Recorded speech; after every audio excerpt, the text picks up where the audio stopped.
Assalamualaikum warahmatullahi wabarakatuh.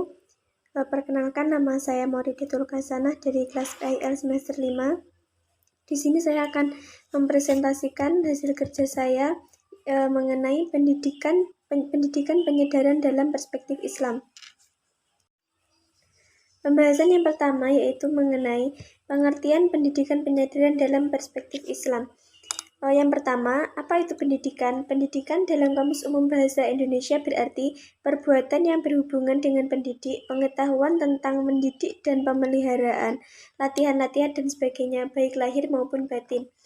Dalam Undang-Undang Sistem Pendidikan Nasional Bab 1 Pasal 1 disebutkan bahwa pendidikan adalah usaha sadar dan terencana untuk mewujudkan suasana belajar dan proses pembelajaran agar peserta didik secara aktif mengembangkan potensi dirinya untuk memiliki kekuatan spiritual, pengendalian diri, kepribadian, kecerdasan, akhlak mulia, serta keterampilan yang diperlukan dirinya, masyarakat, bangsa, dan negara. Menurut Siti Murtiningsih dalam bukunya Pendidikan sebagai Alat Perlawanan bahwa pendidikan adalah usaha sadar dan terus-menerus oleh manusia dalam menyelaraskan kepribadian dengan keyakinan dan nilai-nilai yang beredar dan berlaku dalam masyarakat berikut kebudayaannya. Sedangkan menurut Ki Hajar Dewantara bahwa pendidikan bagi setiap anak bangsa di negeri ini memiliki arti dan makna mendalam sebagai pemeliharaan dan pengembang benih-benih persatuan dan kesatuan bangsa yang telah dirintis oleh pendahulu bangsa Indonesia. Maka dapat disimpulkan bahwa pendidikan adalah usaha manusia yang terencana guna untuk mendewasakan manusia agar mencintai sesama, berbudi pekerti luhur, guna menjadi generasi yang dapat menjaga nilai persatuan dan kesatuan untuk hidup yang mulia. Penyadaran atau pembebasan dalam pendidikan adalah secara etimologi pembebasan berasal dari kata bebas yang lepas sama sekali atau tidak terhalang dan tidak terganggu, sehingga dapat bergerak, berbicara, berbuat, dan sebagainya dengan leluasa. Kebebasan secara umum berarti tidak ada paksaan. Akan tetapi, pembahasan mengenai kebebasan bukanlah hal yang sepele, lebih-lebih kebebasan yang melekat pada diri manusia. Dalam menganalisa konsepsi kebebasan, manusia tentu membutuhkan penalaran lebih jauh agar tidak terjebak dalam pemahaman.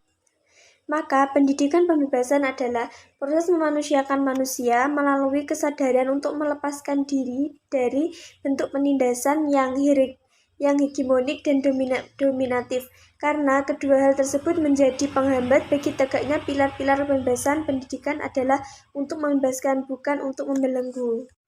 Pembahasan yang kedua, konsep pendidikan penyadaran atau pembebasan menurut Paulo Freire.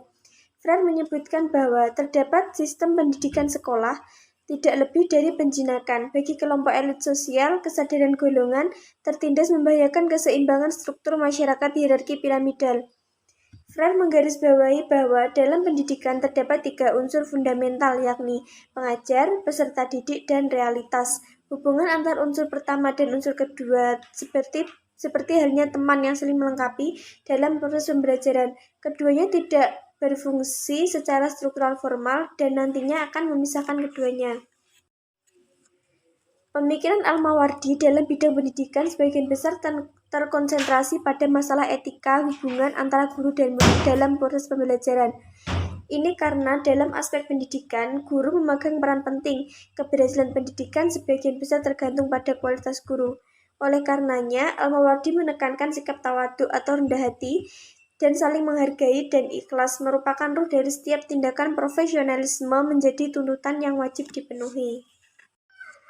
Selanjutnya, konsep pendidikan penyadaran Paulo Freire berasal dari teorinya yang terbagi sebagai berikut. Yang pertama, pandangan Freire tentang ontologi. Freire sesungguhnya memahami dunia dari pandangannya tentang manusia. Filsafat Freire sesungguhnya bertolak dari kehidupan nyata, bahwa di dunia ini sebagian besar manusia hidup dalam penderitaan, sementara sebagian lainnya menikmati jerih payah orang lain dengan cara yang tidak adil. Freire menganggap fitrah manusia sejati adalah menjadi perilaku atau subjek, bukan penderita atau objek. Panggilan manusia sejati adalah menjadi pelaku yang sadar dan bertindak mengatasi dunia serta realitas yang menindasnya.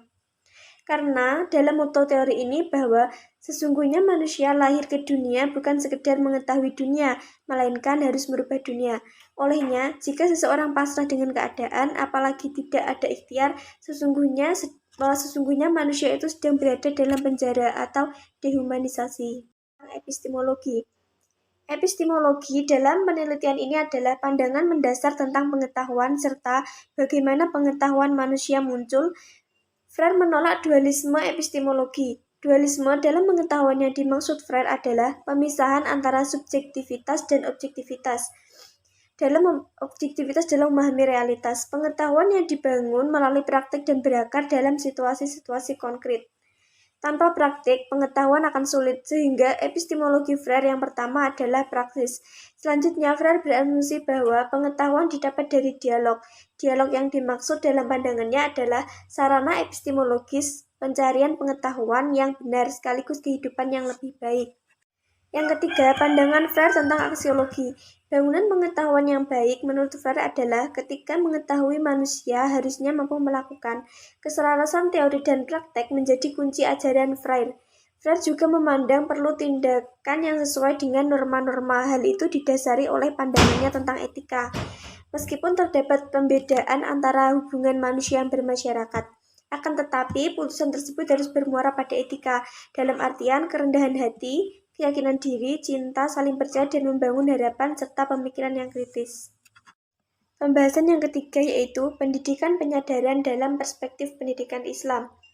Konsep metode penyadaran dalam pendidikan Islam dapat dicermati dari beberapa ayat dalam Al-Quran yang pada intinya membangun kesadaran, berpesan pada kebaikan, kesabaran, dan kedamaian, memberi nasihat, ancaman, ganjaran pahala, hukuman, dan pengendalian hawa nafsu. Seorang pendidik dan peserta didik tidak perlu merasa lebih di antara keduanya, karena keduanya saling memberi ilmu dan pengetahuan. Kebiasaan mempunyai pengaruh yang besar dalam kehidupan, sebaik positif maupun negatif. Kebiasaan yang baik akan sangat membantu dalam membentuk kepribadian, namun juga kebiasaan yang kurang baik sangat dominan dalam meninggalkan nilai-nilai yang ditanamkan. Islam sendiri diklaim penganutnya sebagai agama pembebasan. Secara intrinsik, doktrin Islam sangat akrab dengan ide-ide pembebasan. Hal tersebut didasarkan pada penghargaan yang tinggi terhadap harkat kemanusiaan, menjunjung tinggi nilai-nilai demokrasi, keadilan, dan mengajarkan betapa berkata benar serta mengasihi atau membela yang lama atau yang tertindas. Kebebasan dalam Islam bermuara pada penentuan pilihan, ikhtiar yang berakar pada kata khair atau baik. Oleh karena itu, kebebasan berarti memilih sesuatu yang baik. Adapun tiap-tiap penindasan yang menafikan potensi manusia oleh Freire dipandang tidak manusiawi. Oleh karena itu, ia menggagas bahwa pendidikan adalah proses untuk memanusiakan manusia atau humanisasi. Terima kasih, sekian presentasi dari saya. Apabila ada kurang lebihnya saya mohon maaf.